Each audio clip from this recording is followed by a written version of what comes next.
মনে রাখবেন, চোরের 10 দিন, গৃহস্থের 1 দিন। মানুষ একদিন গোপন পাপ করলেই আল্লাহ তাআলা লাঞ্ছিত করে না। মানুষ যখন গোপন পাপ করতে করতে করতে করতে অন্তরে জং ধরে যায়, তার হেদায়েতের পথ বাহ্যিকভাবে রুদ্ধ মনে হয়, ওই সময় আল্লাহ রাব্বুল আলামিন তাকে লাঞ্ছিত করেন, মানুষের সামনে তার দোষ প্রকাশিত করেন। কারণ বাহিরে মুখোশ পরে থাকা যায়, আপনজনের কাছে মুখোশ পরে থাকা বড় দায়। এজন্য আপনজনের নজরে যে উত্তম, সে বাস্তবেই উত্তম। এজন্য গোপন জীবন ঠিক করার দিকে বেশি নজর দিতে হবে নাকি বাহির ফিটফাটের দিকে বেশি নজর দিতে হবে? যদি এমন হয় বাহির দিয়া তো ফিটফাট মাশাআল্লাহ, ভেতর দিয়া সদরঘাট, আপনার কপালে দুঃখ আছে। এজন্য চেষ্টা করবেন যে বাহির থেকে মানুষ আপনাকে যত ভালোভাবে, আপনি এর চাইতেও ভালো হয়ে যান। বাহির থেকে মানুষ আপনাকে যত ভালোভাবে, এর চাইতেও ভালো হয়ে যান। মনে রাখবেন, চোরের 10 দিন, গৃহস্থের 1 দিন। আল্লাহ চান যে আমার ভয়ে তো তুই তো মানুষ হলি না, অন্তত মানুষের ভয় এবার মানুষ হ, অন্তত মানুষের ভয় এবার তওবা কর। কারণ কে কত বড় পাপ করেছে এটা যতটা না বড় বিষয়, তার চাইতে বড় বিষয় হলো পাপের পরে সে কামব্যাক করতে পেরেছে নাকি আরো নষ্ট হয়েছে। যেমন এক সাহাবী মায়েজ আসলামী রাদিয়াল্লাহু আনহু জিনা করে ফেলেছিলেন, কেউ জানতো না, কিন্তু নিজে এসে নবীর কাছে স্বীকারোক্তি দিলেন, ইয়া রাসূলুল্লাহ, আমি জিনা করে ফেলেছি, আপনি আমাকে শাস্তি দেন। তিনি ভালো করেই জানেন তিনি একজন বিবাহিত পুরুষ, তার জিনার শাস্তি প্রস্তরাঘাতে মৃত্যুদণ্ড, জানতেন। এবং জিনা প্রমাণিত হওয়া অনেক জটিল, অনেক জটিল। ইতিহাসে আপনি খুব কমই নজির পাবেন যে সাক্ষীর সাক্ষ্য দ্বারা জিনা প্রমাণিত হয়েছে। কারণ 4 জন চাক্ষুষ সাক্ষী লাগবে, যারা শুধু এটা বললেই হবে না আওয়াজ শুনেছি অথবা আমরা জুতা বাইরে দেখেছি অথবা টের পেয়েছি, না, যারা বলতে হবে একদম কাজ চলা অবস্থায় নিজেদের চোখ দিয়ে দেখেছি। এভাবে 4 জন মানুষ দেখবে, তার সামনে কেউ জিনা করবে, এটা তো ভাই চূড়ান্ত পর্যায়ের অসভ্য হওয়া ছাড়া এটা কল্পনাও করা যায় না। তো যার কারণে সাক্ষীর সাক্ষ্য দ্বারা জিনা খুব কমই প্রমাণিত হয়। সাক্ষীর সাক্ষ্যর বিকল্প হলো ব্যক্তির স্বীকারোক্তি। তো একবার স্বীকারোক্তি দিলে বিচারক আমলে নিতে পারবে না, 2 বারও না, 3 বারও না, 4 বার স্বীকারোক্তি দিতে হবে। আল্লাহ নবীর কাছে এসে বললে, ইয়া রাসূলুল্লাহ, আমি জিনা করেছি, শাস্তি দেন, আমাকে পবিত্র করেন। কারণ দুনিয়ার আযাব মাথা পেতে নিতে চাই, কিন্তু আখিরাতের আযাব সহ্য করার কোনো ক্ষমতা নাই। যা হওয়ার দুনিয়াতে হয়ে যাক, আল্লাহ অন্তত আখিরাতে আমাকে পাকড়াও না করুক। যদিও গোপন গুনাহ তিনি প্রকাশ না করে আল্লাহর কাছে তওবা করলে আল্লাহ অবশ্যই মাফ করে দিতেন, কিন্তু তিনি চাচ্ছেন এটাকে একদম দুনিয়াতেই এটার চ্যাপ্টার ক্লোজ করে দেবেন। এর জন্য যত বড় শাস্তি হোক তিনি মাথা পেতে নিবেন। আল্লাহ রাসূল সাল্লাল্লাহু আলাইহি ওয়াসাল্লাম, যেহেতু মাসালাই এটা, একবার স্বীকারোক্তি দিলে আমলে নেওয়া যাবে না, নবী বললেন, যাও বাড়ি চলে যাও, তুমি মনে হয় চূড়ান্ত জিনা করো নাই, তুমি স্পর্শ করেছো অথবা চুম্বন করেছো, লামাস্তা আও কাব্বালতা। সে বলল, না ইয়া রাসূলুল্লাহ, দ্বিতীয় স্বীকারোক্তি দিলাম, আমি বাস্তবেই জিনা করেছি। নবী বললেন, যা বেটা বাড়ি যা, গিয়ে আল্লাহর কাছে তওবা কর, মনে হয় তুই চূড়ান্তটা করিস নাই, প্রাথমিক কিছু করেছিস। কারণ চোখ দিয়ে দেখা চোখের জিনা, কান দিয়ে শোনা কানের জিনা, হাত দিয়ে ধরা হাতের জিনা, দিল দিয়ে স্পর্শ করা, দিল দিয়ে কল্পনা করা দিলের জিনা, তো সবই তো জিনা। তাহলে মনে হয় চূড়ান্তটা করিস নাই, যা। 3 নাম্বার বা স্বীকারোক্তি দিল, নবী তাও বললেন চলে যাও। 4 নম্বর বড় বললো, ইয়া রাসূলুল্লাহ, আমি স্বীকারোক্তি দিচ্ছি, আমি জিনা করেছি, আপনি আমাকে শাস্তি দেন। যখন 4 বার পরিপূর্ণ হয়ে গেল, এখন তো আর ফিরিয়ে দেওয়ার সুযোগ নাই। আল্লাহ রাসূল বললেন, তোমরা তাকে প্রস্তরাঘাতে মৃত্যুদণ্ড দাও। তাকে নিয়ে যখন মাটির ভেতর নির্দিষ্ট পরিমাণ গাড়া হলো, এরপর তার উপর পাথর নিক্ষেপ করা শুরু হলো। এখন পাথরের আঘাতে তো আর এক ধাপেই মানুষ মরে না, সময় লাগে। একটা পাথরের আঘাত গিয়ে যখন লাগলো, এক পর্যায়ে গা থেকে রক্ত বের হয়ে, রক্তটা ছিটকে গিয়ে আমিরুল মুমিনিন খলিফাতুল মুসলিমিন ওমর রাদিয়াল্লাহু আনহু গায়ে লাগলো। তখনও তার আমির হন নাই, আল্লাহ রাসূলের একজন সাহাবী, তার জামায় রক্ত লাগলো। তিনি ঘৃণার সাথে এটা দেখলেন, ছি, একজন ব্যভিচারী, একজন জিনাকারের রক্ত লেগেছে আমার গায়ে, ঘৃণার সাথে দেখলেন। আল্লাহ রাসূল তাকে ধিক্কার দিয়ে বললেন, আরে ওমর, তুমি শুধু তার পাপটা দেখলা, পাপের পরের হালতটা তুমি দেখলা না। ওয়াল্লাহি, আল্লাহর কসম করে বলছি, লাকাদ তাবা তাওবাতান লাউ কুসিমা আলা আহলিল মাদিনাতি লাকাফাতহুম। আল্লাহর কসম করে বলছি, আমার এই সাহাবী মায়েজ একা এমন তওবা করেছে, তার একার তওবা যদি মদিনার সব কয়টা লোকের মধ্যে ভাগ করে দেওয়া হয়, তার একার তওবা সকলের চিরজীবনের সব পাপ মাফের জন্য যথেষ্ট হয়ে যায়।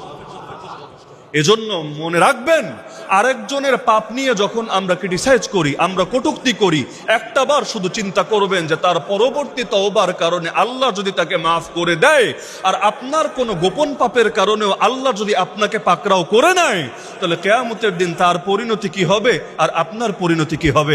আরে যাদেরকে আমরা সাহাবী বলি, তাদেরও তো বড় একটা অংশ জীবনে বড় বড় পাপী ছিলেন। কেউ নিজের মেয়েকে জ্যান্ত দাফন করেছেন অতীত যুগে, কেউ একসময় মদপান করেছেন, কেউ নিজের সৎ মাকে নিজের বাবার মৃত্যুর পর জোর করে বিয়ে করে নিয়েছেন, কিন্তু পরবর্তীতে তারাই তো আলহামদুলিল্লাহ নবীর কাছে এসে ঈমান এনে তওবা করে এক একজন আসমানে সেতারা হয়েছেন। তা আজকে আপনি যাকে ট্রোল করবেন, দুদিন পর সে যে আপনার চাইতে শ্রেষ্ঠ হবে না, আর আপনি যে তার চাইতে নিকৃষ্ট হবেন না, এর কি গ্যারান্টি আছে?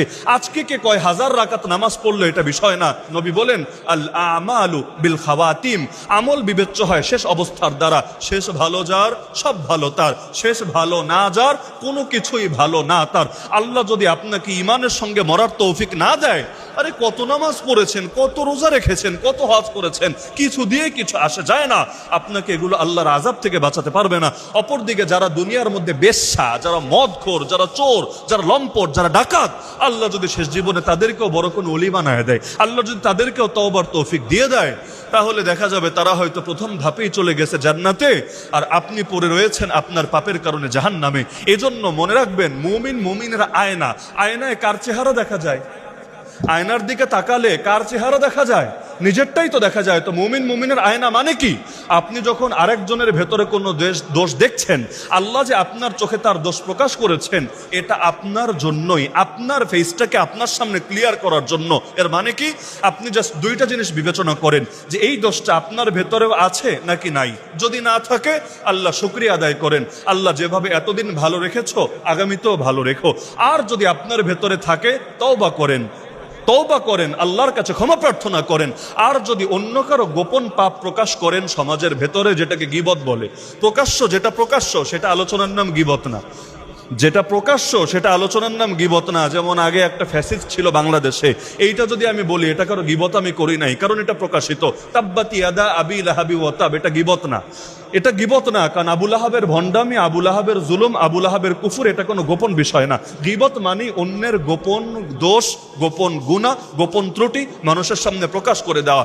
কেউ যদি অন্যের দোষ মানুষের সামনে প্রকাশ করে তাকে লাঞ্ছিত করে, আল্লাহ রাসূল স্পষ্ট বলেন আল্লাহ তাকেও লাঞ্ছিত করবেন দুনিয়াতে এবং আখেরাতে। এমনকি অন্য হাদিসে আছে, সে যদি নিজের ঘরের কোনায় দরজা জানালা লাগিয়ে লুকিয়ে থাকে, তবুও আল্লাহ তাকে লাঞ্ছিত করে ছাড়বেনই ছাড়বেন মরার আগে দুনিয়ার বুকে।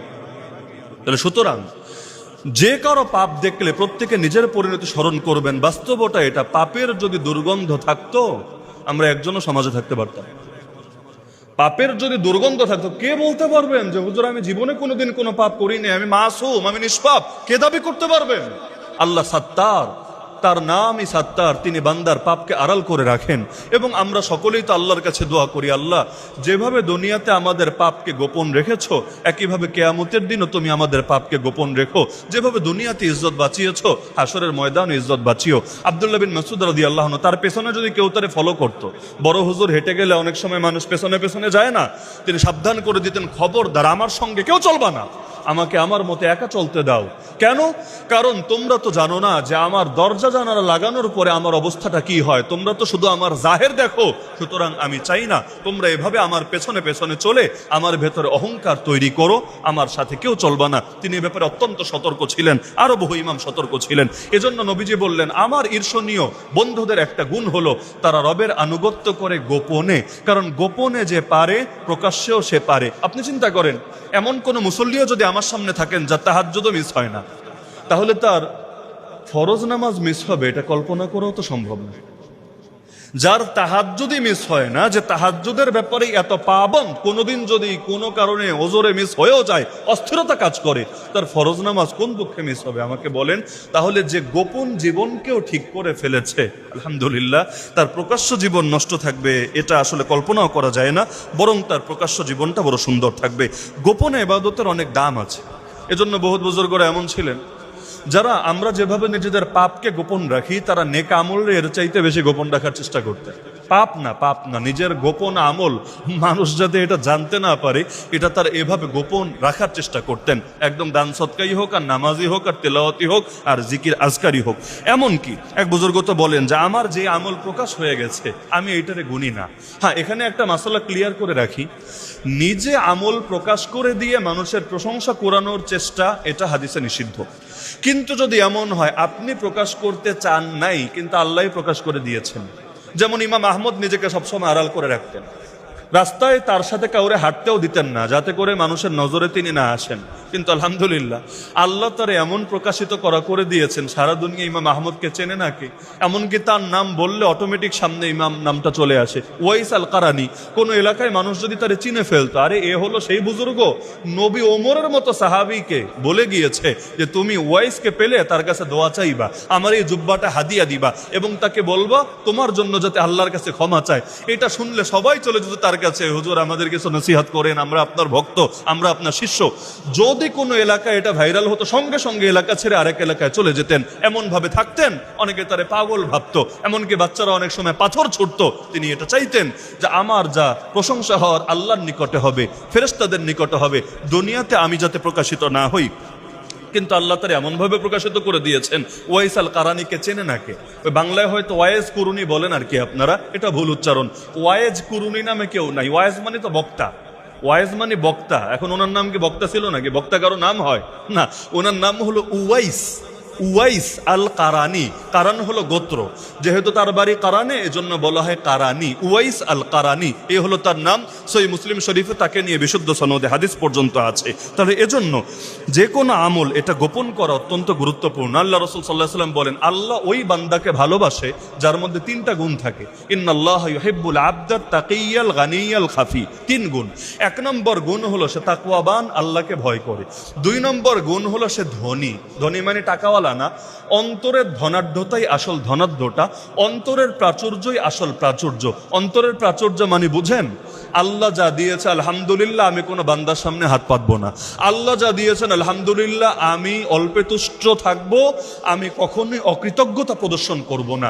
যার দিল ধনী, তার টাকা যেমনই থাকুক তার মাথা উঁচু। আর যার দিল গরিব, ও কোটিপতি হয়ে গেল। এজন্য দেখবেন কালেকশনে যদি কখনো যান, কালেকশনে বহুত মানুষ এমন হাজারপতি, কিন্তু তার কাছে গেলে আপনি নিরাশ হবেন না। আপনার মসজিদের জন্য, আপনার মাদ্রাসার জন্য সে যতটুকু পারে অ্যামাউন্ট দিয়ে দিবে। আর বহুত কোটিপতি এমন আছে, আপনি কালেকশনে গেলে তার ওজোর, তার বিপদ, তার অভাবের কথা শুনে তোমাদের ভেতরে আসলেই উত্তম সে, নিজের স্ত্রীর নিকটে উত্তম যে। এখন তো আবার অন্য মাসালা আলোচনা করতে হবে, কয় নাম্বার স্ত্রীর নিকট বেশি উত্তম। তোমাদের ভেতরে আসলেই শ্রেষ্ঠ সে, নিজের স্ত্রীর নিকট আসলেই শ্রেষ্ঠ যে। নবী বলেন, আমি আমার স্ত্রীদের নিকট সর্বোত্তম। এর মানে আমি আমার স্ত্রীদের নিকট সর্বোত্তম। এখান থেকে স্পষ্ট আল্লাহ রসুল কারো উপর জুলুম করতেন না। আল্লাহ রসুল সাল্লাহ সাল্লাম একজনকে প্রায়োরিটি দিতে গিয়ে আর একজনের হক নষ্ট করতেন না। একজনের বয়স বেশি হয়ে গিয়েছে বলে তাকে বঞ্চিত করে যার বয়স কম তাকে অধিক মূল্যায়ন করতেন না। অথবা প্রথম বউয়ের চাপে পড়ে দ্বিতীয় বউয়ের জিন্দেগির 12টা বাজিয়ে দিতেন না। বরঞ্চ স্ত্রীদের সাথে যে সৎ, যে উত্তম, তাদের নজরে যে শ্রেষ্ঠ, নবী বলেন সে আসলেই শ্রেষ্ঠ। ফেরেশতাদের ইবাদত দেখেন, আমাদের ইবাদত দেখেন। আগে যাদের লম্বা হায়াত ছিল, 100 বছর, 1000 বছর, ওদের ইবাদত দেখেন। আর আমাদের যাদের গড় আয়ু 60 থেকে 70-এর মাঝে, আমাদের ইবাদত দেখেন। ইবাদত তো এমনি বেশি করতে পারি না, কিন্তু যতটুকু করি এটা যাতে কোয়ালিটির সাথে হয়, এটা আমাদের এনশিওর করতে হবে। না হলে কোয়ালিটি ছাড়া যদি হয়, কি হবে? ফাওয়াইলুল লিল মুসাল্লিন আল্লাযীনা হুম আন সালাতিহিম সাহুন আল্লাযীনা হুম ইউরাউন। ধ্বংস হোক ওই সমস্ত নামাজি যারা নিজেদের নামাজ থেকে থাকে সম্পূর্ণ উদাসীন, যারা মানুষকে দেখানোর জন্য শুধুমাত্র নামাজ আদায় করে। তাহলে কোয়ালিটি ছাড়া ইবাদত যতই করেন লাভ হবে না। এমনকি হাদিসে আছে, সালাম ফেরানো শেষ হওয়ার সঙ্গে সঙ্গে গাফেল ব্যক্তির নামাজকে পুরনো তেনার মতো পেঁচিয়ে ফেরেশতারা তার মুখে ছুঁড়ে মারে আর ধিক্কার দিয়ে বলে, তোর এরকম 2 নাম্বার ইবাদতের আল্লাহর কোনোই দরকার নাই। নাউযুবিল্লাহি মিন যালিক। এখন কোয়ালিটি নিশ্চিত করবেন কিভাবে? নবীজি আমাদেরকে 2টা মানদণ্ড দিয়েছেন, একটা হলো সর্বোচ্চ আর একটা হলো সর্বনিম্ন। সর্বোচ্চটা যদি হয় আলহামদুলিল্লাহ, আপনি শ্রেষ্ঠ একজন মানুষ। সর্বনিম্নটা যদি না হয়, অন্তত সর্বনিম্নটাও যদি না হয়, তাহলে আপনি কিসের ইমানদার? আপনি আর এখনো ইমানের মধ্যে গ্যাপ রয়ে গিয়েছে, অপরিপূর্ণতা রয়ে গিয়েছে। সর্বোচ্চ মানদণ্ড কোনটা? নবীজি বলেন, আনতা আবুদাল্লাহা কাআন্নাকা তারাহ, যেটাকে বলা হয় তাসাউফের পরিভাষায় মাকামে মুশাহাদা। মানে হলো, নবীজি বলছেন এমন ভাবে আল্লাহর ইবাদত করবা যেন তুমি আল্লাহকে দেখতে পাচ্ছ। যেন তুমি মানে কি? বাস্তবে তো দুনিয়াতে বসে আল্লাহকে দেখা সম্ভব না জাগ্রত অবস্থায়। এখন এই চোখ দিয়ে কেউ যদি দাবি করে আমি এই চোখ দিয়ে জাগ্রত অবস্থায় দুনিয়া আল্লাহকে দেখেছি, সে নিশ্চিত মিথ্যুক। এজন্য নবী বললেন, যেন তুমি আল্লাহকে দেখছো, মানে এই চোখ দিয়ে তো দেখতে পারবা না, কিন্তু অন্তর্দৃষ্টি দিয়ে হৃদয়ের চোখ দিয়ে তুমি অনুভব করতে পারবা। তো তোমার নামাজটা এমন হবে যেন আল্লাহকে অনুভব করে করে তুমি নামাজ আদায় করছো। এটা হলো সর্বোচ্চ স্তর, যে স্তরটা হলো এমন যেন আমরা আল্লাহকে আমাদের সামনে দেখতে পাচ্ছি। আলহামদুলিল্লাহ, কখনো এমন হয় যে এভাবে যদি কেউ ইবাদত করে, আল্লাহ নামাজের ভেতরেও তার সামনে অনেক কুদরত, অনেক নেয়ামত জাহের করে দেয়। এজন্য নবী নামাজে দাঁড়িয়ে একবার হাত বাড়ালেন সামনে, কি যেন ধরতে চাইলেন। সাহাবীরা অবাক, কি হলো, সমস্যা কি? আল্লাহ নবী নিজেই নামাজ শেষ করার পর ব্যাখ্যা দিলেন, আমার সামনে নামাজের ভেতরে রবের জান্নাত তুলে ধরা হয়েছে। আমি নিজের চোখ দিয়ে জান্নাত দেখতে পাচ্ছিলাম। আমি হাত বাড়িয়েছিলাম যে জান্নাতের এক থোকা ফল তোমাদের জন্য ছিঁড়ে রাখবো। তোমরাও একটু দেখলা জান্নাতের ফল কেমন। ওই সৌদি গেলে আসার সময় খেজুর নিয়ে আসে, জমজমের পানি নিয়ে আসে, তো তোমরা যারা যেতে পারো না অন্তত একটু স্বাদ নাও, কেমন লাগে মক্কা মদিনার খেজুর। একইভাবে আমি চাইলাম তোমাদের জন্য জান্নাতের এক থোকা ফল রেখে দিব, কিন্তু সেটা আমার থেকে সরিয়ে নেওয়া হলো এবং আমি বুঝে নিলাম যে না, জান্নাতের নেয়ামত জান্নাতে গিয়েই তোমরা স্বাদ নিবা ইনশাআল্লাহ, দুনিয়ায় নেওয়ার কোনো দরকার নাই। তিনি নামাজে দাঁড়ালে তার চোখের সামনে জান্নাত ভেসে ওঠে, আপনি নামাজে দাঁড়ালে আপনার চোখের সামনে মিস জান্নাত বেগম ভেসে ওঠে। পার্থক্য কোথায়? পার্থক্য ভিতরে যেটা আছে, বাইরে তো সেটাই ভাসবে। আপনি নামাজে যখন দাঁড়াচ্ছেন, অন্তরের ভেতর যদি আল্লাহ থাকে, জান্নাত থাকে, আখেরাত থাকে, নাজ নেয়ামত থাকে, সেটাই আপনার চোখের সামনে আল্লাহ ভাসিয়ে তুলবেন। আর যদি খেলা থাকে, সিনেমা থাকে, ব্যবসা থাকে, ধান্দা থাকে, গালিগালাজ থাকে, নামাজে দাঁড়ালেও সেটাই আপনার চোখের সামনে ভেসে উঠবে। এজন্য চেষ্টা করবেন যে কোনো ফরজ নামাজের একটু আগে যথাসম্ভব মসজিদে এসে হাজির হবেন। কেন? 2 দিন আপনি জাস্ট নিজের উপর নিজে পরীক্ষা করেন, নিজের উপর নিজে। একদিন যেই সময় একামত হবে, আমাদেরও যেমন জুম্মার অধিকাংশ মুসল্লি 8,000-এর মধ্যে 5,000-ই ঢোকে মনে হয় ওই খুতবা শুরু হওয়ার আগ দিয়া। তো যেই সময় নামাজ এর একামত হবে ওই সময় মসজিদে ঢোকেন, অথবা অনেকে তো ওই যে রুকুতে যাওয়ার পর বা 1-2 রাকাত যাওয়ার পরে এসে হাজির হয়, একদম দৌড় দিয়ে মসজিদ কাঁপাতে কাঁপাতে কোনো রকম এসে রুকু ধরে। এই রকম একদিন নামাজ পড়ে দেখবেন নামাজের অনুভূতিটা কেমন হয়। আর একদিন 10 মিনিট আগে আসেন, 15 মিনিট আগে আসেন, এসে কিছু সময় ইবাদত করেন, নামাজ পড়েন, তেলাওয়াত করেন, জিকির করেন, রবের স্মরণটা অন্তরে পয়দা করেন, এরপর নামাজ পড়েন। আপনি দেখবেন 2 দিনের নামাজে আসমান জমিন পার্থক্য হয়েছে। যেদিন অন্তর থেকে 10-15 মিনিট সময় নিয়ে একটু দুনিয়াটা সরিয়েছেন, আল্লাহ স্মরণটা ঢুকিয়েছেন, সেদিন নামাজের কোয়ালিটি অনেক উপরে চলে গিয়েছে। আর যেদিন ওই দুনিয়া থেকে কোন রকম দৌড়িয়ে বের হয়ে নামাজ এসে শরীক হয়েছেন, নামাজের ভেতরেও দুনিয়ার হাবিজাবি চিন্তাই মাথায় ভেসে উঠেছে। বাস্তব না অবাস্তব? এজন্য নবীজি বললেন সর্বোচ্চ মানদণ্ড হলো ইবাদত করবে এমন ভাবে যেন আল্লাহকে দেখতে পাচ্ছ। যদি এটা না পারো, সর্বনিম্ন মাকামে মুরাকাবা, অর্থাৎ ফাইন লাম তাকুন তারাহু ফাইন্নাহু ইয়ারাক, যদি এটা অনুভব করতে না পারো যে আমি আল্লাহকে দেখছি, অন্তত এটা তো পারবা যে আল্লাহ আমাকে দেখছেন। বলবেন কেন? এটা তো আমরা সবাই ঈমান রাখি যে আল্লাহ আমাদেরকে দেখছেন, সর্বাবস্থায় দেখছেন। ঈমান রাখা এক জিনিস আর কল্পনায় আনা ভিন্ন জিনিস। ঈমান তো ভাই সবকিছুই রাখি। আমি যদি আপনার নামাজের দিকে তাকায় থাকি, তখনও দেখবেন আপনার নামাজের কোয়ালিটি একটু ভালো হয়ে গেছে। কেন? আপনি চিন্তা করবেন হুজুর আমাকে ফলো করছে, রুকুটা সুন্দর করে দিতে হবে, সেজদাটা সুন্দর করে দিতে হবে। এখানে যে কোনো মুসল্লিকে আমি যদি বলি আল্লাহর রাস্তায় একটু দাঁড়ায় আমাকে সূরা ফাতিহাটা শোনান, দেখবেন আপনি একা একা নামাজের ভেতর যেভাবে সূরা ফাতিহা পড়েন আমার সামনে সেভাবে পড়তে পারবেন না, লজ্জা লাগবে। আপনি সর্বোচ্চ সুন্দর, আপনার যোগ্যতা অনুসারে সর্বোচ্চ সুন্দর যেভাবে পারেন আপনি সেভাবেই পড়ার চেষ্টা করছেন। এখান থেকে কি বোঝা গেল? দুনিয়ার কেউ যদি আমাদেরকে ফলো করে তাহলে আমরা ইবাদতের কোয়ালিটি সর্বোচ্চ বাড়ানোর চেষ্টা করি। আমার বাবা যদি আমাকে দেখে, আমার উস্তাদ যদি আমাকে দেখে, তাহলে আমাদের মনোযোগ আলাদা রকম বেড়ে যায়। মনে করেন ছাত্র জামানে আমরা যখন পড়তে থাকতাম, হঠাৎ যদি দেখতাম চোখের কোনা দিয়ে ওই জানালার সামনে হুজুর এসে দাঁড়িয়েছে, দেখছে আমরা কি পড়ালেখা করছি কিনা। মাশাআল্লাহ, পড়ালেখার কোয়ালিটি কাকে বলে হুজুরে বোঝাতাম, হুজুর পৃথিবীতে যদি পাঠক কেউ থাকে একমাত্র আমরাই আছি। একদম মনোযোগের সাথে পড়তাম, আর যেই মাত্র চলে যেত হাফ ছেড়ে বাঁচতাম না। আল্লাহ বাঁচিয়েছে, আলাদা প্রেশার মাথা থেকে সরে গিয়েছে, এখন স্বাভাবিকভাবে পড়লেই হবে। তো যে কোনো ক্ষেত্রে দুনিয়ার মানুষ সামনে থাকলে দেখবেন কাজের কোয়ালিটি বেড়ে যায়। তাহলে যখন কল্পনা করব আল্লাহ আমার সামনে আছেন, আমাকে দেখছেন, আমার দিকে নজর দিয়ে আছেন, ওই সময় দেখবেন ইবাদতের রং আলাদা বেড়ে যাবে। এজন্য প্রত্যেক বছর আগে যখন নিয়মিত এক যুগের বেশি তো টানা খতম তারাবি আল্লাহ পড়ানোর তৌফিক দিয়েছেন, এখন তো রমজানেও দেশের বাইরেও সফর থাকায় চাইলেও পারি না, তো প্রত্যেক রমজানের আগে আমার শাইখ মুর্শিদ আমাকে নসিহতটা করতেন যে তেলাওয়াত তো করবা, কিন্তু প্রতিদিন নিজের নিয়াতটাকে নতুন করে নিবা।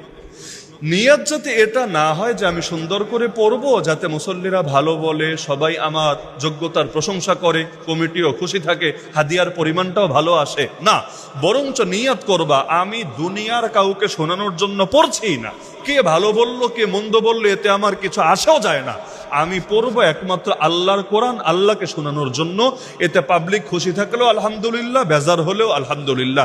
যেমন যদি ধীরস্থির ভাবে হাফেজ সাহেব পড়ে অনেক পাবলিক নারাজ হবে, আরে হোক গিয়া, তুই বাটা নারাজ হলেই কি আর খুশি থাকলেই কি, আমার আল্লাহ যদি আমার উপর খুশি থাকে আলহামদুলিল্লাহ, আর তোরে খুশি করতে গিয়ে যদি আল্লাহরে নারাজ করে ফেলি নাউযুবিল্লাহ, আমার বিপদে আল্লাহ আমাকে বাঁচাতে পারবে, তুই তো বাটা বিপদে পড়লে পরিচয় দিবি না, কিয়ামতের দিন কে কার পরিচয় দেবে? কিয়ামতের দিন যেদিন বাপ মাই পাশে দাঁড়াবে না, কোন মুসল্লি আর কোন কমিটির কোন নেতা আপনার পাশে এসে আপনাকে উদ্ধার করবে? সুতরাং তেলাওয়াত করতে হবে কাকে খুশি করার জন্য? আল্লাহকে। এখন মুসল্লি যদি বলে 5G স্পিডে না পড়লে আপনার চাকরি থাকবে না, আরে রাখ তোর চাকরি, চাকরি লাগবে না, কিন্তু আমি এমন ভাবে কোরআন পড়তে পারবো না যেভাবে কোরআন পড়লে কোরআন আমাকে বদদুয়া দিবে, যেভাবে কোরআন পড়লে কোরআনের শানে অভদ্রতা প্রকাশ পাবে, যেভাবে কোরআন পড়লে আল্লাহ কিয়ামতের দিন আমাকে ধরে বসে। তাহলে নিয়াতের বিষয়টা, এজন্য ইবাদতের সর্বোচ্চ স্তর হলো ইবাদত করবেন, সেটা জাস্ট নামাজ দিয়ে আমি উদাহরণ দিলাম, নামাজের সাথে সীমাবদ্ধ না, নামাজ হোক, হজ হোক, জিকির হোক, তেলাওয়াত হোক, যাই হোক। এখন তো আমরা অধিকাংশ ভাবি সেলফি না তুললে হজ আল্লাহর কাছে কবুল হয় না। হজের ফরজ আগে যেই কয়টা ছিল এখন বাংলাদেশে অটোমেটিক বেড়ে গিয়েছে। আগে হজের ফরজ ছিল 3টা, ওমরার ফরজ 2টা, এখন অতিরিক্ত আরেকটা বেড়েছে, সেটা হলো সেলফি না তুললে এই আমল আল্লাহর কাছে কবুল হবে না। এজন্য দেখবেন হাজরে আসওয়াদ চুমু দিতে যাচ্ছে ওই সময় মোবাইল বের করেছে, জিয়ারত করার সুযোগ পেয়েছে আল্লাহ রসুলের রওজা ওই সময়ও সেলফি তুলতে শুরু করেছে। হ্যাঁ, এটা এজন্য না যে বাকিরা হজ করছে না সবার ভেতরে আগ্রহ জাগুক, সবাই মক্কা মদিনায় আসতে উৎসাহিত হোক, না ওইটার জন্য না, বরঞ্চ সেও যে হজ করার সৌভাগ্য লাভ করেছে, তারও যে মাশাআল্লাহ অনেক টাকা পয়সা আছে, এটা গোটা জাতিকে জানান দেওয়ার জন্য। আল্লাহ আমাদেরকে হেফাজত করুক। এমন বহু লোক আছে যদি মসজিদে একটা ফ্যানও দান করে এখানেও তার নাম মোবারকটা লিখে দেয়া লাগে। একটা ফ্যান 3000-4000 টাকার মাসালা, খুব বেশি না।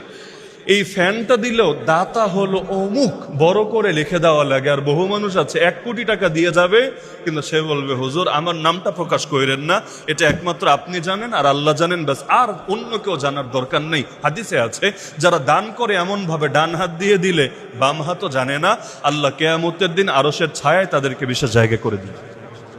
তাহলে এজন্য ইবাদতের কোয়ালিটি 3 নম্বর গুণই হলো ইবাদত যতটুকুই করি ইবাদতটা যাতে কোয়ালিটির সাথে হয়, উত্তম ভাবে হয়। এজন্য সূরা মুলক 29 নম্বর পারা সূরা মুলকের 2য় আয়াতে আল্লাহ বলেন, হুয়াল্লাযী খালাকাল মাউতা ওয়াল হায়াতা লিয়াবলুয়াকুম আইয়ুকুম আহসানু আমালা, তিনি সেই সত্তা যিনি মৃত্যু এবং জীবনকে সৃষ্টি করেছেন, এজন্য তিনি তোমাদেরকে পরীক্ষা করতে চান তোমাদের কার আমল সর্বোত্তম, কার আমল বেশি, এটা বলেন নাই, কার আমল সর্বোত্তম। এজন্য উদাহরণ আগেও দিয়েছি, আবারও স্মরণ করিয়ে দিচ্ছি। তাবুকের যুদ্ধে নবীর 3 জন সাহাবীর দান জাস্ট কম্পেয়ার করেন। সেদিন সবচাইতে বেশি যিনি দান করেছিলেন তার নাম ওসমান রাদিয়াল্লাহু আনহু, চ্যাম্পিয়ন হতে পারেন নাই।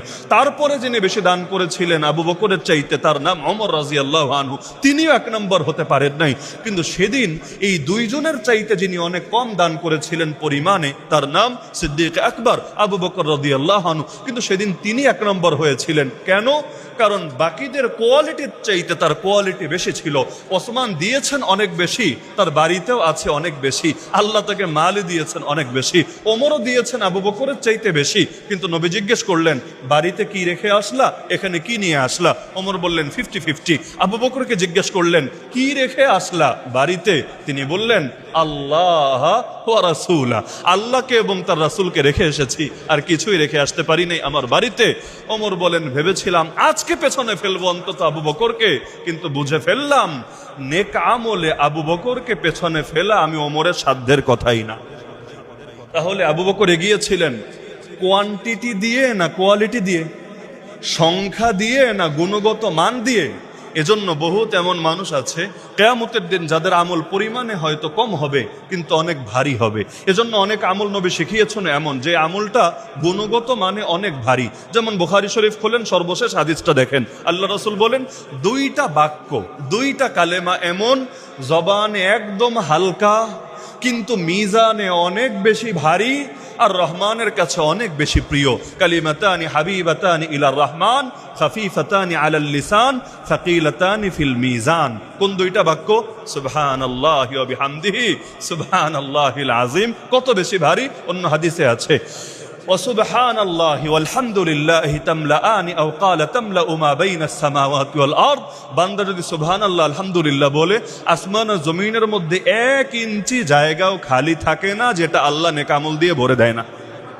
অথচ কত হালকা জিনিস, কত হালকা। এজন্য গুণগত মান, কোয়ালিটির দিকে নজর দিতে হবে।